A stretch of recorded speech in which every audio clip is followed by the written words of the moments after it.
Hey YouTube, and welcome back. This is going to be my third video update on my 20-gallon Nano Reef setup.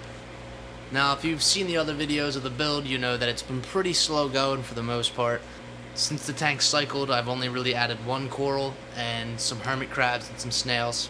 But when it comes to reef tanks, you hear it over and over again, it's all about patience, so I'm trying to take my time. As you can see in the sand bed here, there is the addition of another coral, and that's what we're going to focus on here in this video. The coral you see there in the sand bed is called Ancora, and please excuse my poor pronunciation, but more commonly in the hobby it's referred to as a hammer coral or a hammerhead coral. Now we're going to get more in depth about this coral, but I real quick want to just go over the backstory as to why I picked this coral. Now while I was doing my research and trying to find my next coral, one of my biggest requirements for myself was that I wanted to add some life and some movement to this aquarium. While keeping my search just within the LPS corals and trying to find ones that would add a lot of movement to the tank, 3 corals caught my eye. The first one was a torch coral, the next one was a frog spawn, and the last one was the hammer coral. Now honestly, the requirements for these corals are not that vastly different. And so when it came time to make my decision, I was out at a live fish store and I was looking at between either a frog spawn or the hammer coral, and the hammer coral just stood out more so for me, so that's how I made my decision basically. But in all honesty, I may end up getting all 3 of those corals if I get the opportunity. But as for this video, we're basically just going to focus on the requirements of this coral, and hopefully by the end of this video I can get the coral anchored to the rocks in a place where I want, and we'll take a look at it there.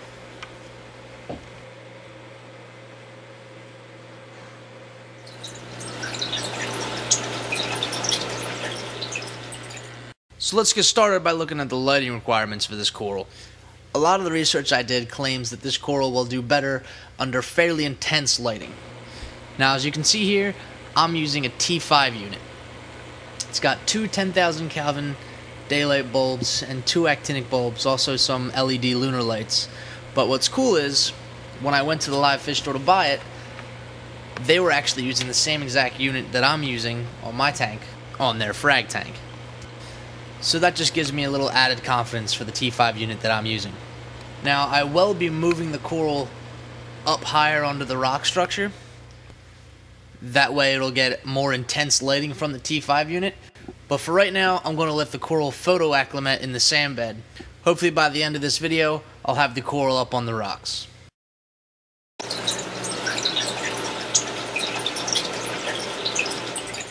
Now we're going to take a look at what the requirements are as far as flow and current in the aquarium. Basically, this coral is going to require a moderately high current in the aquarium. But one thing you definitely want to look out for is you don't want a current from a power head to be directly aimed at this coral. Apparently it has very delicate tissues that will be damaged if the current is too vigorous in that area.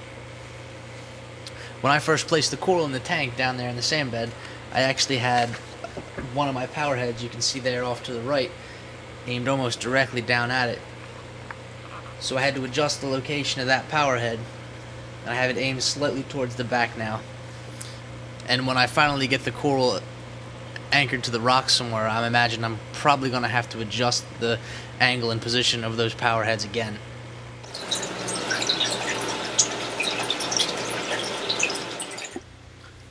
So there are some other considerations you want to look at when you're thinking about purchasing this coral. One thing is feeding. It sounds like it gets a lot of its food from the lighting in the aquarium, but you can target feed this coral. Now the coral grows very quickly as is, but it sounds like if you start target feeding it, it'll grow much faster. And another thing to be warned about is the fact that this coral has a very strong sting to it. So it can actually harm other corals that it's near, so it will need some space to grow inside the aquarium, and it can get very large.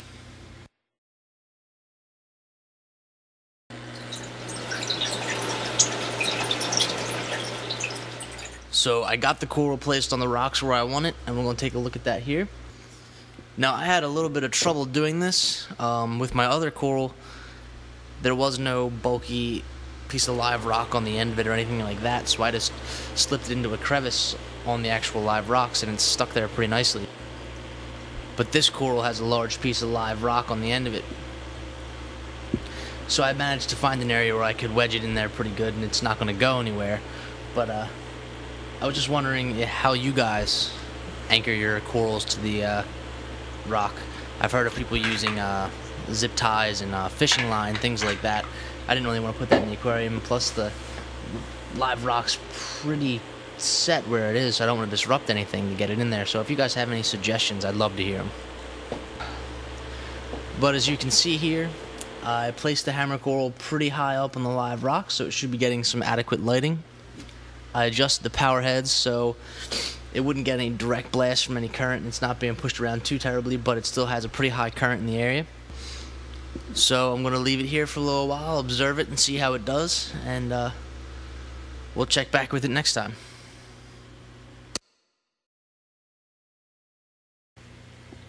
Alright, so that pretty much concludes this video.